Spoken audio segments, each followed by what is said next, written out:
Okay, so we are going to put together the whole extruder part that goes on the top. So this is the main base, and then the big gear will go on here and pivot with the motor. So first we have to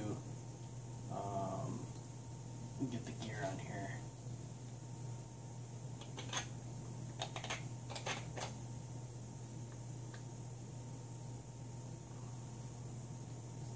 In there.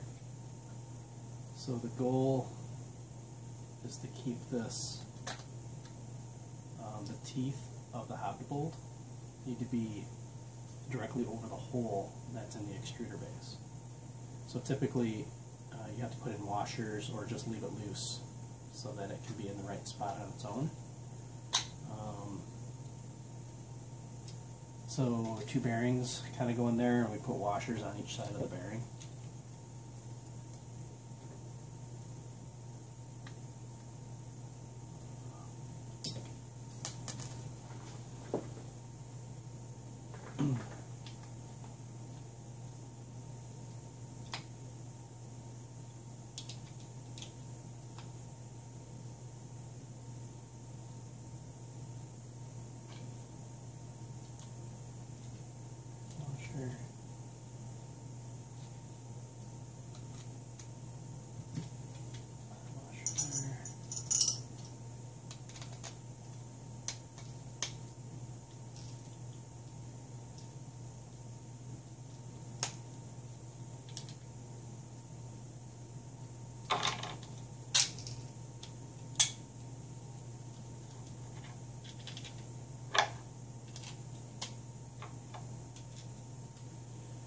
What I like to do is just kind of squeeze it all together tight the first time and then kind of back off on it.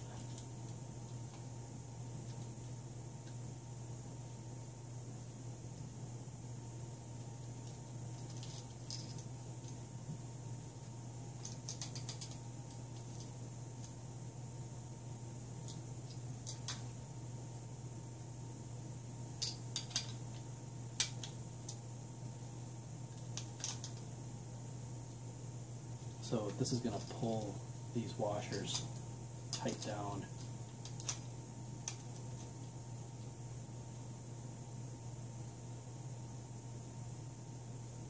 There you go. Now we tightened up. So when they're all the way tight like that, that hobbed section, that tooth section in the bolt is not lined up at all. I might be able to put another washer in there. But I can just like let it loose like that, and that should work. So you put another nut on there, and then tighten them to each other, and that kind of locks it in place, so it can't really go anywhere. You want to make sure that that has some play in there, and then just don't tighten that bottom one down anymore, so I'm going to like hold that position. This one isn't a 13 millimeter, this is a 1/2 inch, so it's really tight. I just didn't have 2 13 millimeter wrenches. But you don't want to make this so hard that you can't get it off, because you typically have to do maintenance. Cleaning out those teeth, taking these nuts on and off is something you do pretty often. Good. Okay, so number 6 nuts. This seems to work much better with PLA parts, and these are made from ABS, so you just need to get it hotter.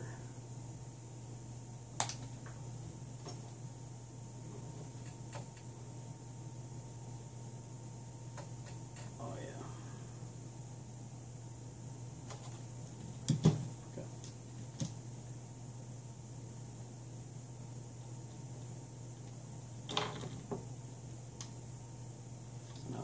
Pretty good. So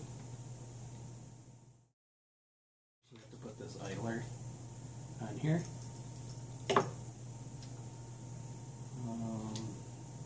There's an M3 screw.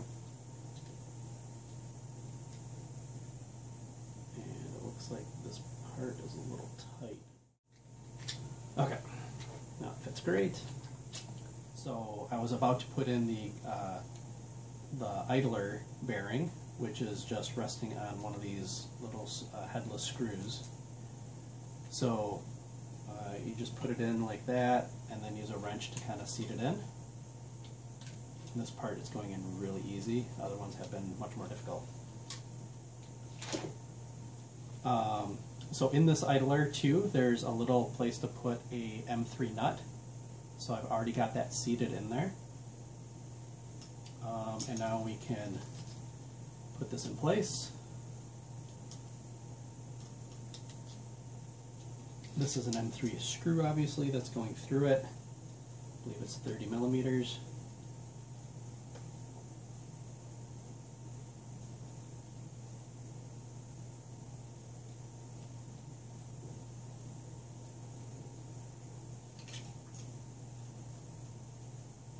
You want to leave it loose so that it still pivots. You don't want to crank it down. That's why I didn't bother putting a washer on there.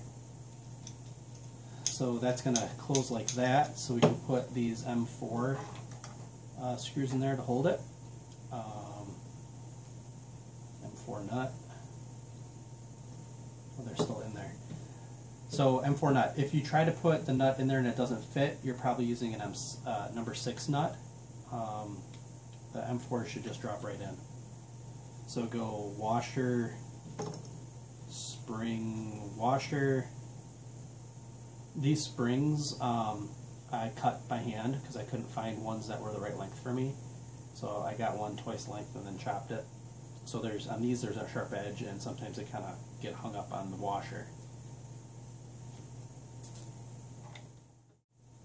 And actually, I'm going to go ahead and put length of filament in there. This way it's just easier for me to tell if things are lined up right.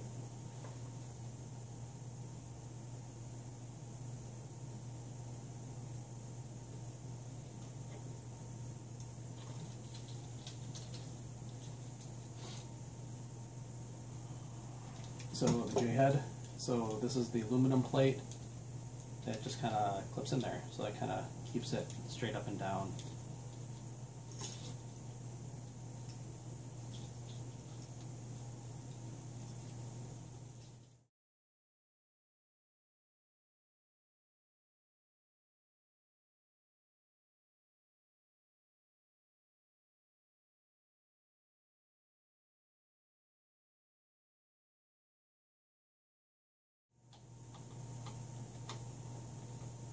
Okay, well that's on there real good.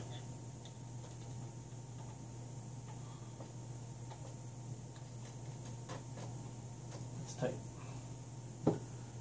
Okay. And you can feel, okay, that's where it hit because it stopped.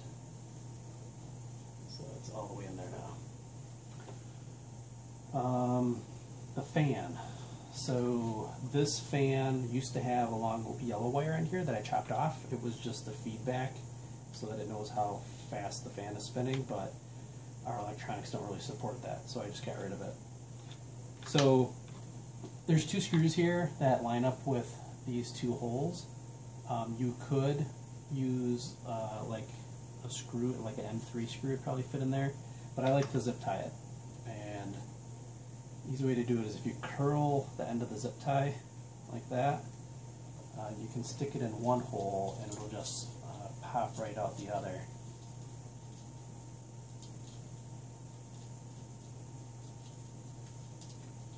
Should pop out the other.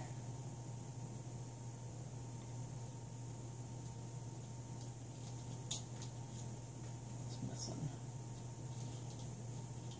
There it is. There it is. Okay. So you just have to do that with the fan in place. We'll do that through the fan. And I'm putting the sticker side in because I'm trying to keep the extruder from melting with all the heat coming up at it. This one's made out of ABS, so it probably wouldn't melt since we're pretty much just pricking PLA.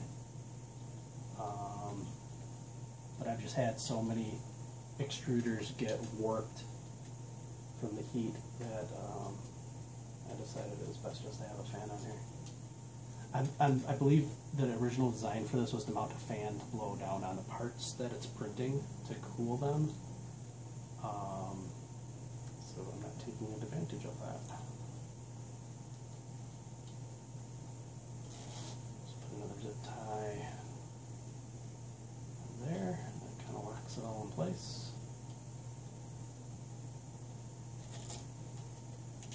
And keeps it pointing straight.